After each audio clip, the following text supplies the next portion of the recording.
兄弟们，你们好！我今天搞了一台这个雪佛兰的迈锐宝，这辆车是以前出过事故的，现在它的左下方有这个异响，就是一走烂路的时候或者一颠簸的时候，它就有这个异响。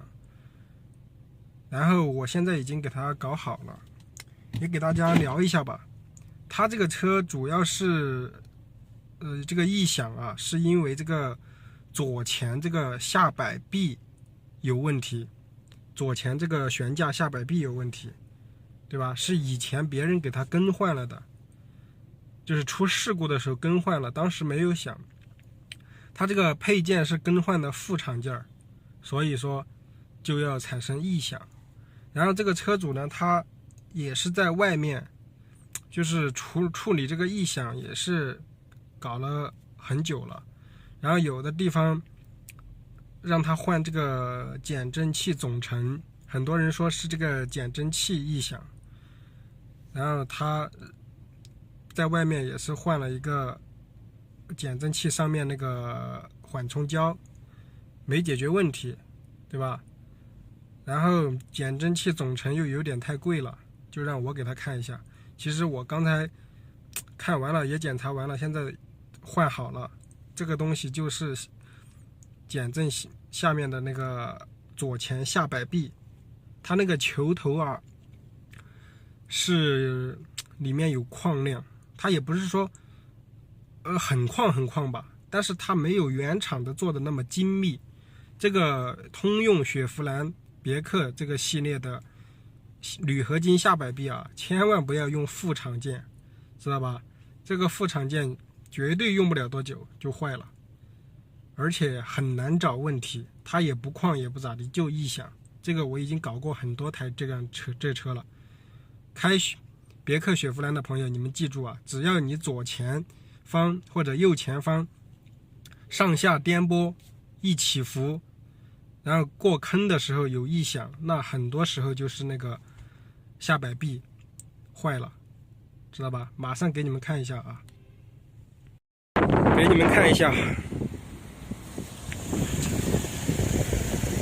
这个减震器是已经更换了的，它这边减震器有点漏油，但是它这个异响并不是这个减震器发出来的，它的异响是这根儿，看到没有？这根下摆臂，这根新的，这根我已经换好了，它的异响就在这个地方，这个地方响，然后还有这个球头这个地方，它上下一颠簸的时候就会发出异响，但是这个声音是不好听的啊，你很容易判断成是这个减震器异响。当时我并没有让他换这个减震器，因为这个减震器漏了油，所以说车主说还是给他换了算了。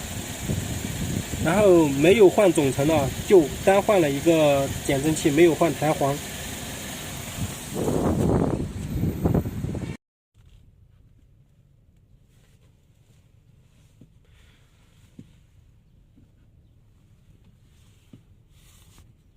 现在走烂路的时候就不会响了。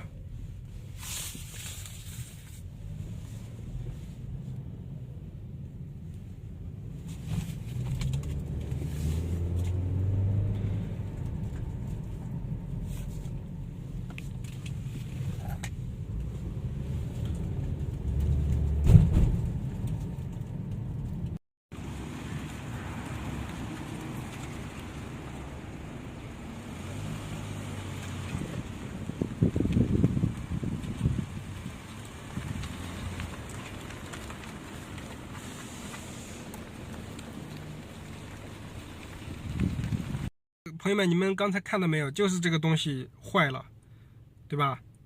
如果说要是它减震器没有漏油的情况下，那么很有可能就是把减震器换了还不解决问题，对吧？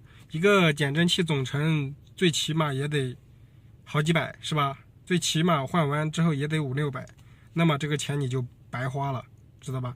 所以说我建议你们就是去检查任何问题的时候啊，尽量让这个师傅多检查一下，你不要凭经验说话是不行的，知道吧？现在的车千奇百怪，一定要多仔细多听。我听这个问题就是我在那里听了差不多有半个小时，知道吧？我才确定的问题。所以说你们下次修车的时候一定要让这个维修师傅给你们多研究一下，你别老用经验说话，经验那玩意儿说不准的，对吧？到时候你东西换了又没解决问题，是吧？好，感谢大家的观看啊！有什么车子的问题可以在后台私信我或者评论下方留言啊！感谢大家的观看，谢谢。